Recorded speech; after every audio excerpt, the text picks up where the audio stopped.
Hey everyone, this is Greg, and this is the What Your SEO Should Look Like After 3 months. Again, this is me, and this is one of my newest clients that I have. We're in month 3, and they're exactly where they need to be. And I want to break down exactly what that means. So whenever I take on a new account, I always do a free SEO audit as that baseline. And their baseline back in March had less than 250 keywords ranking for the entire site. So my goal usually by month 3 is to double that number at least. So total ranking keywords, I want to double it. They're actually past that. They went from, let's say, 220 to 600 plus. So they're actually doing far better than what the timeline even looks like.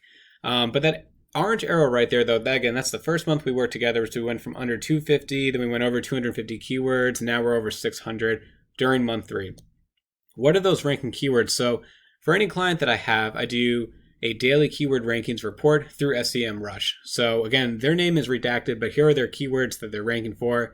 This is from the last 30 days, so you can see it's all green, exactly where we want to be. So here's the breakdown. Month 1, Google Search Console and Bing Webmaster Tools need to be verified. You got to make sure that Google and Bing can crawl your site. There's no errors. And also, one thing that I do within Bing is that I set the crawl settings up to the highest max. So the main thing is that Bing usually takes a few more times to index a page to put it into their search results. So I'm going to force Bing to crawl their site more often. Now you could do log file analysis to get that into more specific numbers, but I'm going to keep this at high level for right now. The second thing is, again, with Bing is making a Bing Places for Business. So if you have one for Google, it's super easy. You can go right into Bing and you can auto import right there. Third, low-hanging fruit keyword opportunities. So any words that, let's say, are on page 2 of Google that don't really have a whole lot of work done on them, like title tags or meta name descriptions or header tags. These are all things that you can update on a page. Really easy, quick wins. You want to share that after the first month of working together. Another thing is that we've been working with content writers to write new pages on their site and also remove some cannibalization effects that are happening. And then finally, fixing any broken links that were on the site. So there were a few pages that had some broken links, really easy to fix for month 1.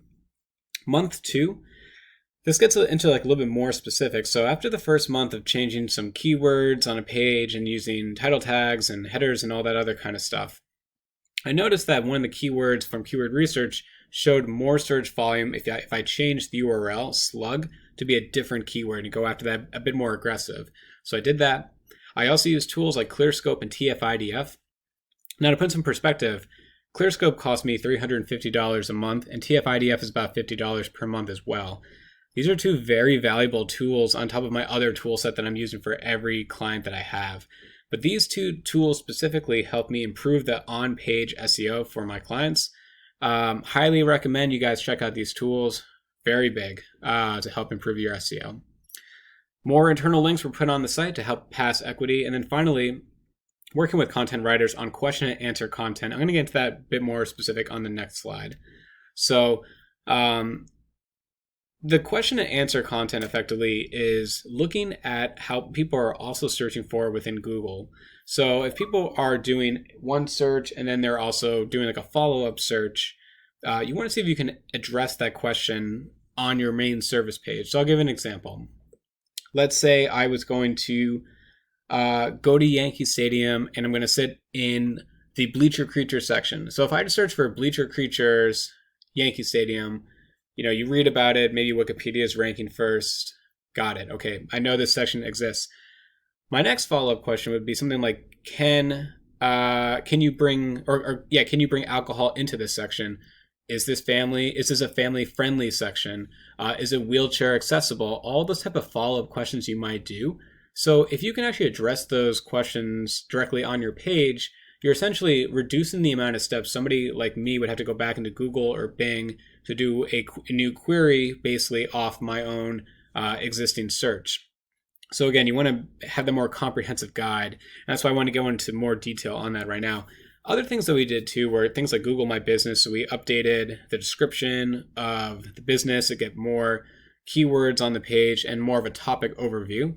Again, using ClearScope and TF-IDF. And then finally, performing competitive research based off competitors and keyword gaps. So what I mean by keyword gaps is more than just saying they rank for this word and we're on page 2. How do we get to page 1?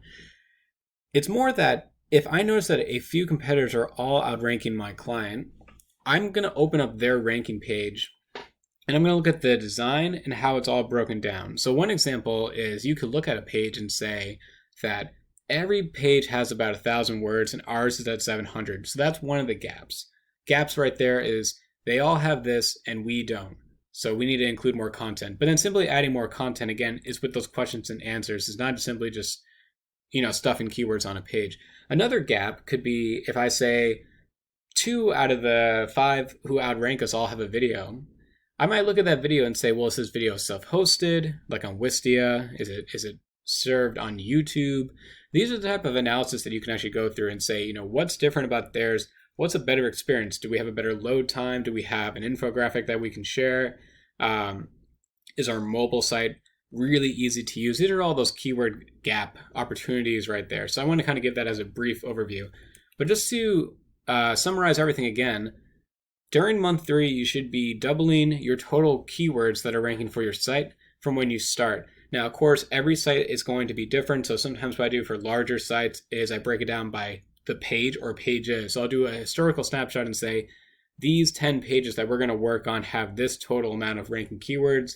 The goal is to double that by month 3. I took this as the entire site because, as you can see, the site was pretty small. So it's a lot easier for me to drive more traffic to the whole site because basically the whole site wasn't optimized. But effectively, you want to double your keywords by month 3, and you should see results basically like this, showing that you are now on page 1 for a lot of the keywords that you're going after by month 3. So thanks for watching the video. Let me know if you have any questions, and as always, have a good rest of your day.